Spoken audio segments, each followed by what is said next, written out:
இந்த விஜயும் மக்களும் வேறு வேறு இல்லை. இந்த விஜயும் மக்களும் ரத்தமும் சதையும் மாறி உடலும் உயிரும் மாறி ஒன்னிலிருந்து ஒண்ண பிரிக்கவே முடியாது. எஸ், விஜய்க்கும் ஸ்டாலின் சாருக்கும் நடக்கிற போர். ஒட்டுமொத்தமா எல்லாருமா சேர்ந்து இந்த விஜயை எதிர்க்கிறாங்க. ஏன்னா இந்த விஜய் ஊழலை எதிர்க்கிறான், லஞ்சத்தை எதிர்க்கிறான், மக்களோட மக்களா நிக்கிறான். அந்த மக்கள் அவன் கூட நிக்கிறாங்க, அந்த காண்டு. ஆனா போட்டி ரெண்டு பேருக்கு நடுவில் உள்ளதான். ஒண்ணு இன்னொன்னு.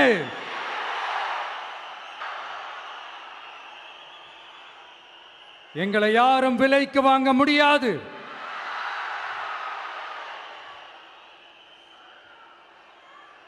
எங்க ஓட்டு விசில் சின்னத்துக்கு தான்.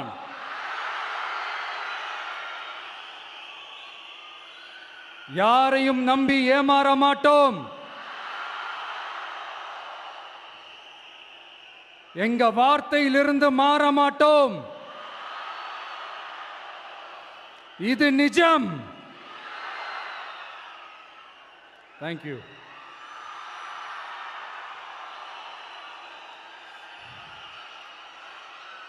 ஒரு குட்டி கதையிலிருந்து ஆரம்பிப்போமா?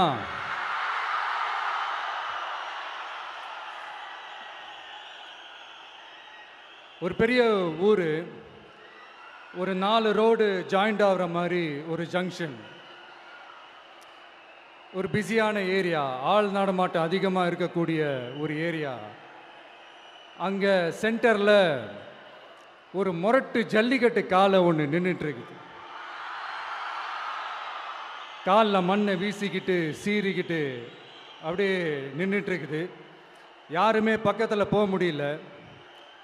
அந்த இடம் ஒரு கேஷுவலாக மாறணும் அப்படின்னா அந்த காளையை அடக்கி அமைதியாக்கினா தான் மறுபடியும் ஒரு பேக் டு நார்மல் சுச்சுவேஷனுக்கு அந்த இடம் மாறும். அந்த ஊரில் இருக்கிற ஒரு சில பேருக்கு மட்டும்தான் அந்த காளை அடங்கும். அவங்க யாருமே அங்கே இல்லை. ஆனால் அந்த க்ரௌடில் இருந்த ஒரு சில பேர், ஆல்ரெடி அந்த காளையை அடக்கணங்களோடு இருந்த ஒரு சில பேர், எங்களுக்கு இல்லாத அனுபவமா? நாங்க பார்க்காத காளையா? நாங்க பார்க்காத மாடா?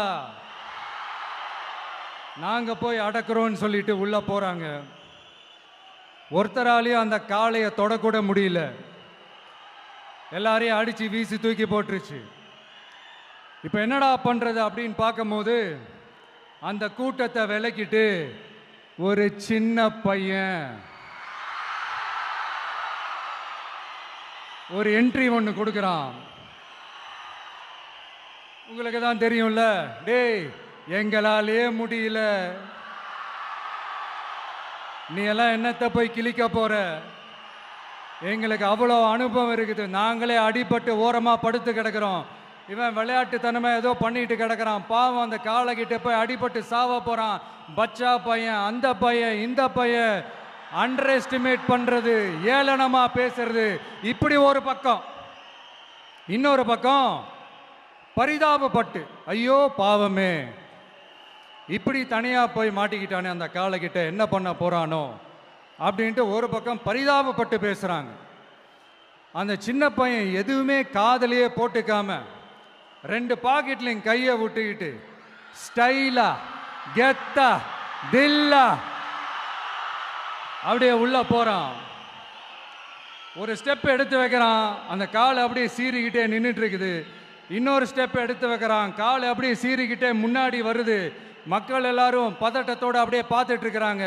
இன்னொரு ஸ்டெப் எடுத்து வைக்கிறான், காலை அப்படியே முட்டை வரும்போது பாக்கெட்டுக்குள்ள மறைச்சி வச்சிருந்த 2 புல்லுக்கட்டு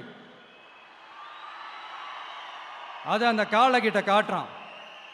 காளை அப்படியே சடனாக வந்து நின்று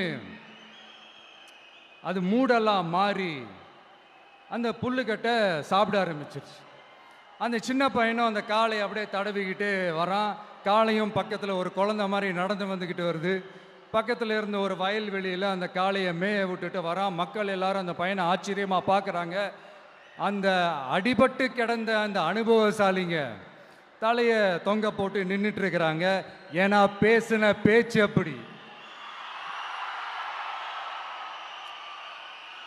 வாய் இருக்குன்றதுக்காக நக்கலுமா நையாண்டியுமா நச நச நச நசன் ஒரே பேச்சு. என்ன பண்றது, தலையை குனிஞ்சு அப்படியே நின்றுட்டு இருக்கிறாங்க. அங்க ஒரு பெரியவர் வர்றார், வந்து அந்த பையன்கிட்ட கேட்கிறாரு, எப்படிப்பா இப்படி ஒரு முரட்டு காலை சீறிட்டு நின்றுட்டு இருந்தது, எப்படி அந்த காளையை அடக்கின அப்படின்னு கேட்டதுக்கு அந்த பையன் சொல்றான், ஐயா எனக்கு அந்த காளையை பார்த்தா கோபமாக இருந்த மாதிரிலாம் எனக்கு தெரியல, அந்த காலை பசியோடு இருந்த மாதிரி இருந்தது. அதனால தான் அந்த புல்லுக்கட்டை காமிச்சவொடனே ஓகே நமக்கு தேவையானது கிடச்சிருச்சு அப்படின்னோடனே அந்த புல்லுக்கட்டை சாப்பிட்டுட்டு நம்மளோட அப்படியே ஜாலியாக வாக்கிங் வந்துருச்சு அப்படின்னு சொன்னான். இதை கேட்ட அந்த பெரியவர் சொன்னாராம், இந்த சின்னவங்க பெரியவங்க அனுபவம் இருக்கிறவங்க அனுபவம் இல்லாதவங்க இதெல்லாம் விஷயமே கிடையாது. யாரா இருந்தாலும் அந்த சூழலுக்கு ஏற்ற மாதிரி அந்த சிச்சுவேஷனுக்கு தகுந்த மாதிரி என்ன பண்ணி அந்த ப்ராப்ளமை சால்வ் பண்றான், ஏது பண்ணி அந்த ப்ராப்ளமை சால்வ் பண்றான், அதுதான் விஷயமே, அதுதான் மேட்ரு. ஸோ நீ சூப்பர்ப்பா, என்ன ப்ராப்ளம் வந்தாலும் நீ சால்வ் பண்ணிடுவ அப்படின்னு முதுகில் தட்டி கொடுத்துட்டு அந்த பெரியவர் போறார். இப்போ அந்த கதையில் அந்த முரட்டு ஜல்லிக்கட்டு காலை தான் நம்ம தமிழ்நாட்டு அரசியல் களம். அந்த பெரியவர் தான் நம்ம தமிழக மக்கள். அந்த பாக்கெட்டுக்குள்ள ஸ்டைலா தில்லா கெத்தா ஒருத்தன் உள்ள வந்தான் பாருங்க, அவன்தான்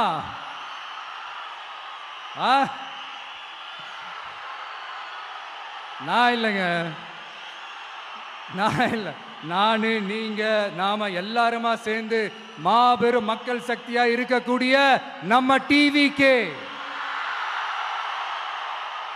அதுதான் அந்த சின்ன பையன்.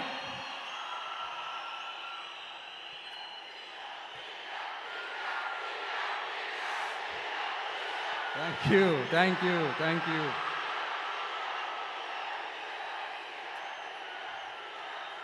மக்களை நேசிக்கிற ஒரு நல்ல தலைமை இல்லாததுனால இத்தனை வருஷமா வேற வழி இல்லாம ஸ்டாலின் சார் கொடுத்த அந்த பொய்யான வாக்குறுதிகள் எல்லாத்தையும் நம்பி ஏமாந்த நம்ம மக்களுக்கு சரியான நேரத்தில் ஒரு வெகுஜன மக்கள் இயக்கமா வந்தது தான் நம்ம டிவிக்கு. அந்த முரட்டு ஜல்லிக்கட்டு கால கதை ஏன் சொன்னோம், எதுக்கு சொன்னோம், யார் யாருக்கெல்லாம் சொன்னோங்கிறது புரிய வேண்டியவங்களுக்கு புரியும்னு நினைக்கிறேன்.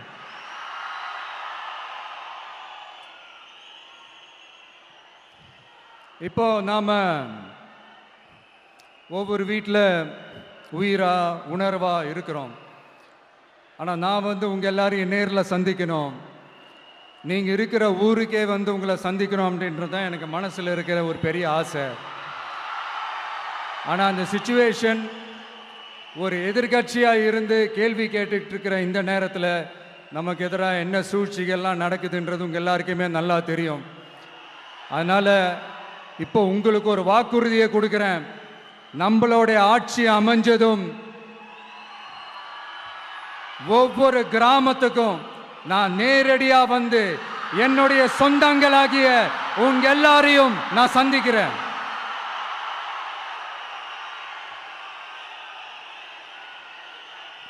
கொஞ்ச நாளைக்கு முன்னாடி நம்ம ஸ்டாலின் சார் ஒரு உருட்டு ஒன்று உருட்டினாரு, நீங்க கேள்விப்பட்டிருப்பீங்க.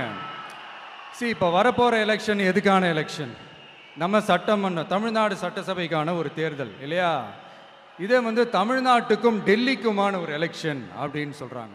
இன்னும் கொஞ்சம் மேலே போய் தமிழ்நாட்டுக்கும் என்டிஏவுக்குமான ஒரு எலெக்ஷன் அப்படின்னு சொல்றாங்க. என்ன சார், டெல்லியில் ஏதாவது நிற்க போறீங்களா? அப்புறம் ஏன் தமிழ்நாட்டுக்கும் டெல்லிக்குமான ஒரு எலெக்ஷன் சொல்றீங்க?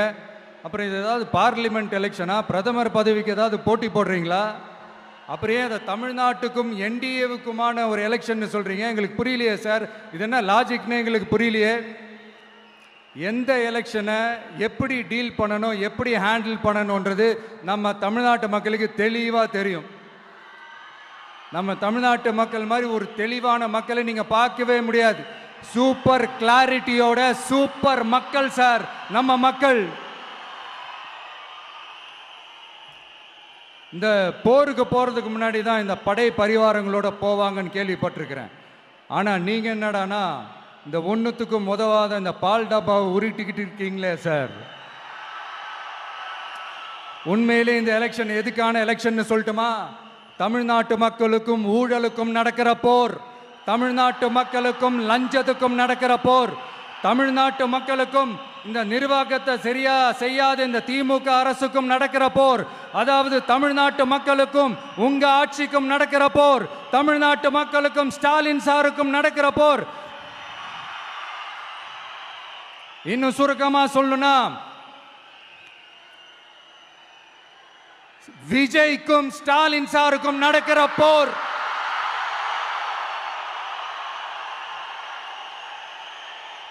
இதுக்கு நடுவுல இந்த என்டிஏ டெல்லி இதெல்லாம் என்ன லாஜிக்னே புரிய மாட்டேங்குது சார். தமிழ்நாடு தான் விஜய், இந்த விஜய் தான் தமிழ்நாடு. தூய சக்தி டிவிகேவுக்கும் தீய சக்தி டிஎம்கேவுக்கும் தான் இந்த போர். இப்படி உக்கிரமா இருக்கிற இந்த போர்ல மறுபடியும் ஒன்றுத்துக்கும் உதவாத இந்த பால் டப்பாவை உருட்டிக்கிட்டு இன்னொரு காமெடி வேற. அது என்னடான்னா, அவரோட ஆட்சியில தான் தமிழ்நாடு சூப்பர் ஸ்டார் மாநிலமா இருக்குதான். கரெக்டு, தமிழ்நாடு சூப்பர் ஸ்டார் மாநிலம் தான். காமராஜர் அவர்கள் டைம்ல, அண்ணா அவர்கள் டைம்ல, எம்ஜிஆர் அவர்களோட ஆட்சியில. இன்னைக்கு ஒன்றுத்துக்கும் உதவாத இந்த உல்டா மாடல் ஆட்சியில தமிழ்நாடு சூப்பர் ஸ்டார் மாநிலமாலாம் ஒன்றும் இல்லை, சூப்பர் ஸ்டாண்ட் அப் காமெடிக்காரர் நடத்துற மாநிலமா மாறிடுச்சு. மக்களே, உங்களுக்காக மட்டுமே தான் வர தடைகள், சதிகள், சூழ்ச்சிகள் எல்லாத்தையும் தாண்டி இந்த 2026 இந்த தேர்தலில் டிவிக்கு தில்லா நிற்கும்.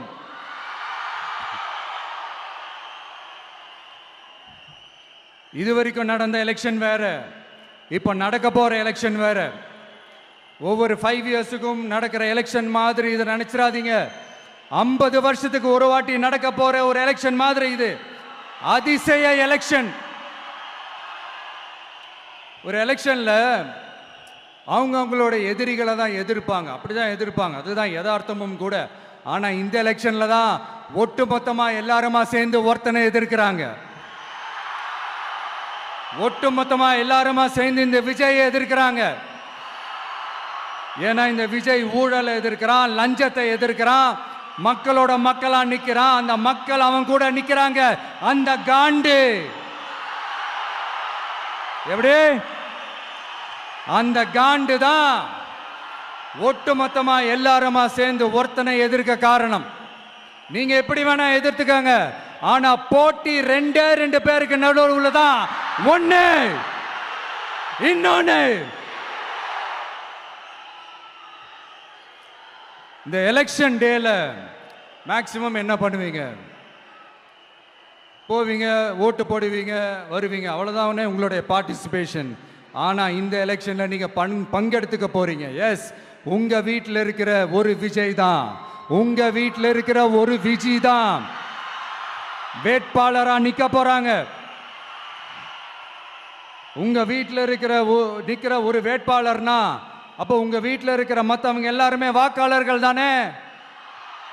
உங்க அம்மா, உங்க அப்பா, உங்க அண்ணன், உங்க தம்பி, உங்க சொந்தம் டிவிக்கே வேட்பாளர் அப்படின்னா அப்போ உங்க ஓட்டு விசில் சின்னத்துக்கு தான் எல்லாருக்குமே தெரியும். ஏன், நம்மளோட எதிரிகளுக்கு கூட அது நல்லாவே தெரியும். அதனால தான் நமக்கு எதிராக அவ்வளவு அவதூறு பரப்புறாங்க. என்னென்ன அவதூறு பரப்புறாங்கன்றது உங்களுக்கே நல்லா தெரியும். ஆனா அவங்களுக்கு தெரியாது, ஏன் மேல அவதூறு பரப்புனா அது மக்கள் மேல அவதூறு பரப்புற மாதிரின்னு. எனக்கு அரசியல் தெரியலன்னு சொன்னா அது மக்களுக்கு அரசியல் தெரியலன்னு சொல்ற மாதிரின்னு.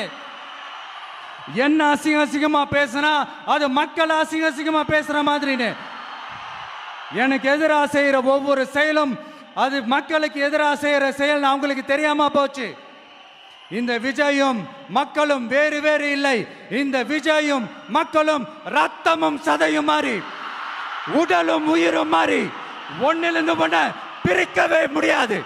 எஸ், சென்சிட்டிவான சென்டிமெண்ட், அது சென்சிட்டிவான சென்டிமெண்ட்.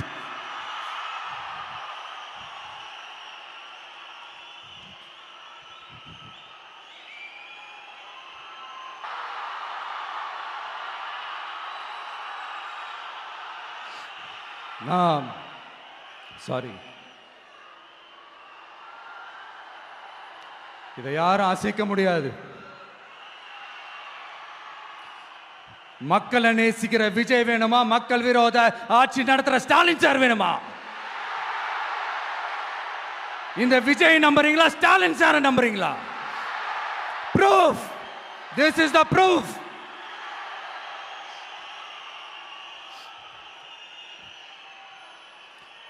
இந்த தீய சக்தி, ஊழல் சக்தி, இதெல்லாம் ஏன் சொல்றோம், எதுக்கு சொல்றோம், யாரை சொல்றோன்றதெல்லாம் மக்களுக்கு தெளிவாக தெரியும். அதே மாதிரி டிவிகேவுக்கு போட்டி டிஎம்கே தான்றதும் மக்களுக்கு தெளிவாக தெரியும். அப்படி இருக்கும்போது நாம் ஏதாவது பேசினா வாண்டடா சில பேர் வந்து வண்டியில் ஏறி உட்காந்துக்கிறாங்க. ஆமாம், வாண்டடா சில பேர் வண்டியில் ஏறி உட்காந்துக்கிட்டு குரல் கொடுக்குறாங்க. சீரியஸாக ஒரு போட்டி நடந்துக்கிட்டு இருக்கும் போது இங்கே காமெடிக்கெல்லாம் இடம் இல்லை பாஸ்.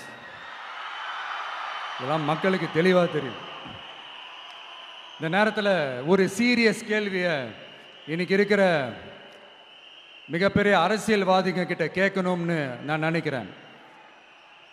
நீங்க அரசியலுக்கு வர்றதுக்கு முன்னாடி உங்ககிட்ட இருந்த சொத்து எவ்வளோ? அரசியலுக்கு வந்ததுக்கு அப்புறம் இன்னைக்கு உங்ககிட்ட இருக்கிற சொத்து எவ்வளோ? அதை ஓப்பனா டிக்ளேர் பண்ண முடியுமா?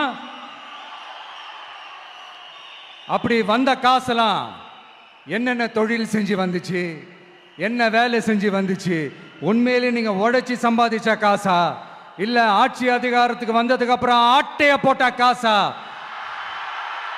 இதெல்லாம் ஓப்பனா டிக்ளேர் பண்ண முடியுமா? இதெல்லாம் நம்ம கேட்டா எல்லா ஊழல்வாதிகளும் ஒன்னா சேர்ந்து நம்ம மேல சேத்தவாரி வீசுவாங்க. அதை பத்திலாம் நமக்கு கவலை இல்லை. ஏன்னா நாம யாருன்னு மக்களுக்கு நல்லாவே தெரியும். எனக்கு ஒரு புது ஃப்ரெண்டு, புது நண்பர் ஒருத்தர் கிடைச்சிருக்கார். யார் தெரியுமா? தெரியாதா? முதல்வர் அவர்கள் தான். இப்போ ஒரு நிருபர் ஒருத்தர் கேட்ட கேள்விக்கு எனக்கு எதிரிகள்லாம் யாரும் இல்லை, அவங்க எல்லாருமே எனக்கு நண்பர்கள் தான் அப்படின்னு சொன்னாங்களே. அப்படி நாங்கெல்லாம் உங்களுக்கு நண்பர்கள்னா அப்புறம் ஏன் சார் கரூர் விஷயத்துல ஏன் மேல பழி தூக்கி போட்டீங்க?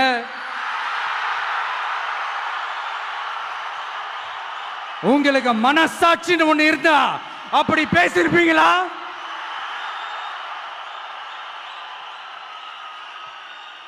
அப்படி நாங்களாம் உங்களுக்கு நண்பர்கள்னா ஒரு ஈவெண்ட், ஒரு ஃபங்க்ஷன் நடத்துறதுக்கு ஒரு இடமோ ஒரு பர்மிஷனோ ஏன் கொடுக்க மாட்டேன்றீங்க?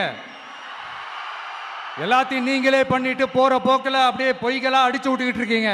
உங்களோட உண்மையான நண்பர்கள் யாருன்னு சொல்லட்டுமா? லஞ்சம், ஊழல், அரசியல் ஆதாயம், இதெல்லாம் தான் உங்களோட உண்மையான நண்பர்கள். பர்சனலா நீங்க எப்படி வேணா இருந்துக்கங்க சார், நமக்கு அதை பத்தி கவலை இல்லை, நமக்கு அது அவசியமும் இல்லை.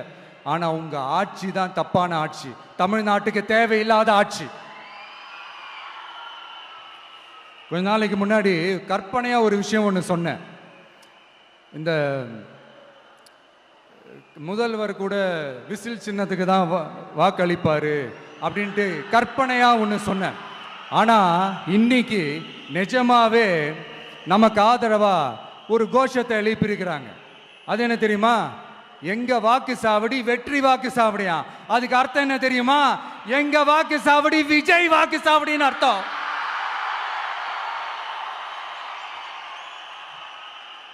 அது சரி, மக்களோட இந்த ஆதரவை பார்த்துட்டு அவர் அறியாமலே எப்படி பேசிட்டாரு என்னமோ தெரியல. 50 வருஷம் எக்ஸ்பீரியன்ஸ் அரசியல்ல, உண்மை என்னன்னு ஒத்துக்கிட்டு தானே ஆகணும்.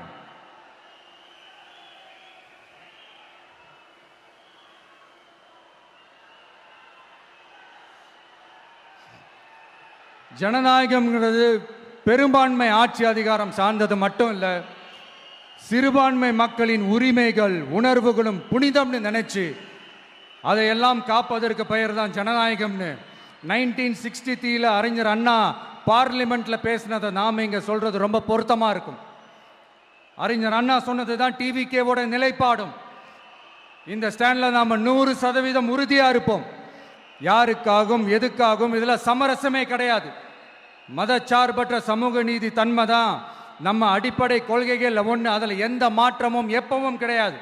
ஆனா இதெல்லாம் மறந்துட்டு எப்படியாவது எதையாவது செஞ்சு ஓட்டு வாங்குறதுக்காகவே இங்க சில பேர் இருக்கிறாங்க. அவங்கள மாதிரி நமக்கு அப்படி சில பிரச்சனைகள்ல எரியற நெருப்புல எண்ணெய ஊத்துற எண்ணமே இல்லை.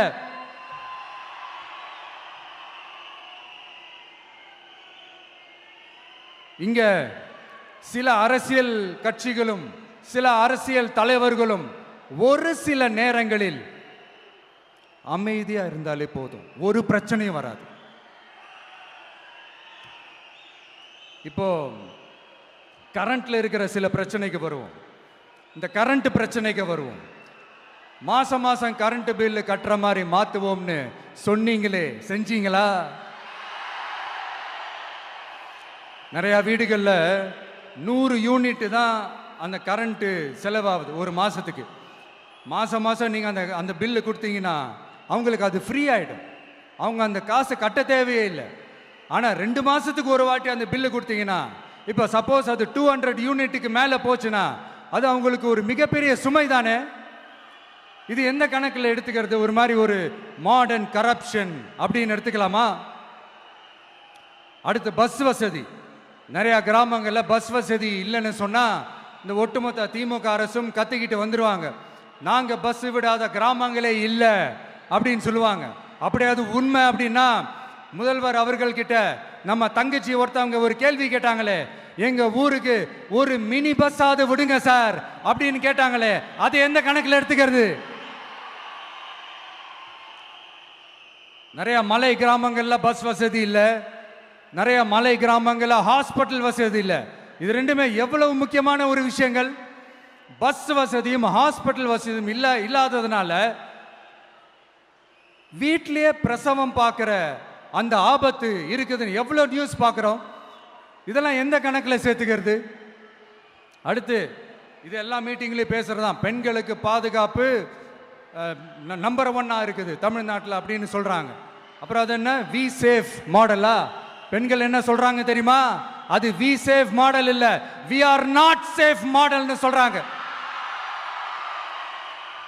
இப்படி இருக்கிறப்போ தமிழ்நாட்டில் எங்க போனாலும் பெண்களுக்கு பாதுகாப்பு அப்படியே கொட்டி கிடக்குதான். இப்படி சொன்னா எப்படி சார்? கேட்கிறவங்க என்ன கேசரி சாப்பிட்றாங்க நினைச்சீங்களா?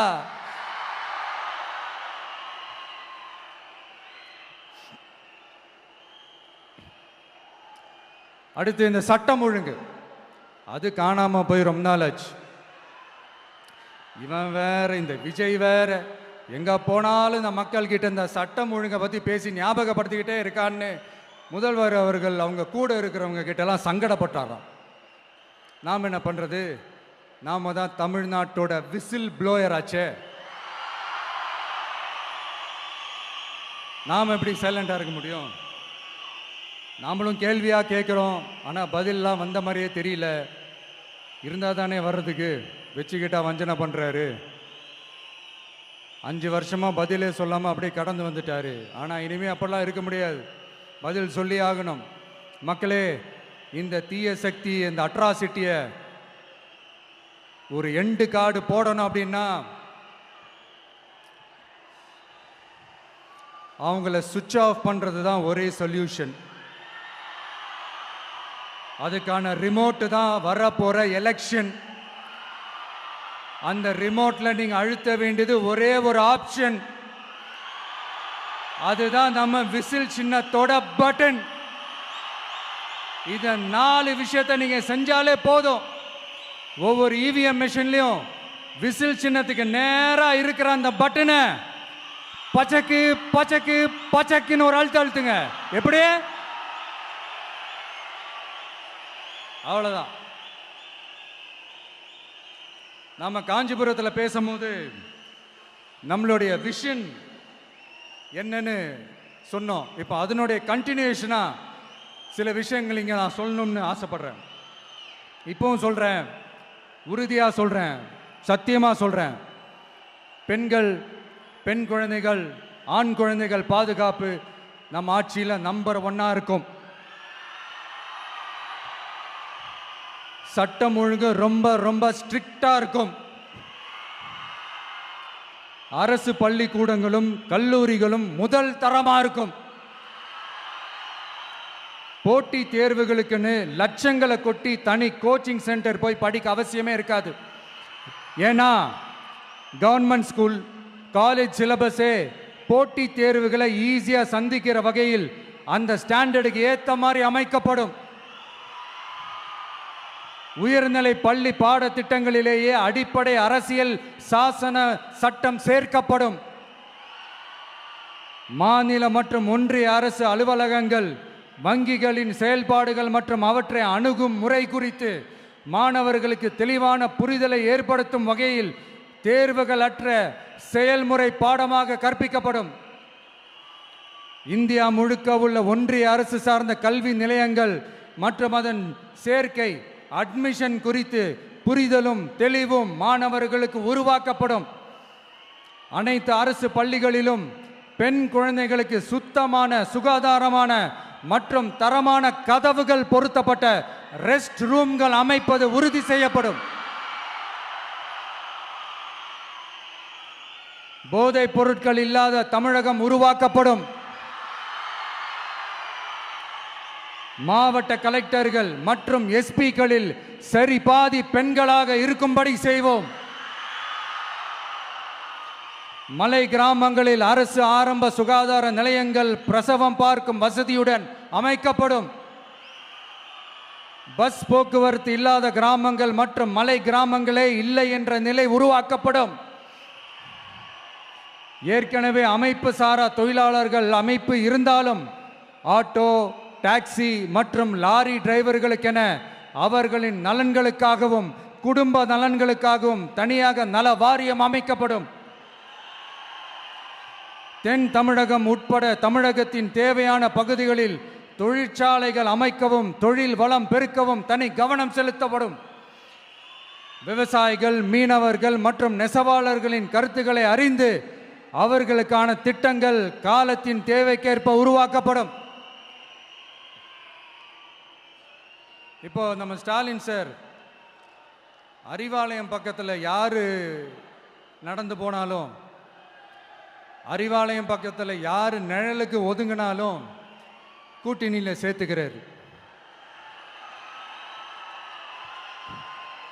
அந்த கொள்ளையடிச்சிருக்கிற வச்சிருக்கிற பணத்தில் ஒரு பங்கு ஒன்று கொடுத்து இந்த அதுக்கு பேர் கல்லாப்பெட்டி கூட்டணின்னு வச்சிருக்கிறேன். அந்த கல்லாப்பெட்டி கூட்டணியை ரொம்ப கஷ்டப்பட்டு சேர்த்திருக்கிறார். ஆனால் அவருக்கு நான் சொல்கிறேன், இந்த அறத பழைய கூட்டணி கணக்குகளோ இந்த கொள்ளையடிச்ச பணத்தையே வச்சு எங்கள் மக்களை ஏமாற்றி எல்லாம் ஜெயிக்க முடியாது. ஏன்னா இது மாபெரும் மக்கள் சக்தியான வித்தியாசமான விசில் புரட்சி எலெக்ஷன்.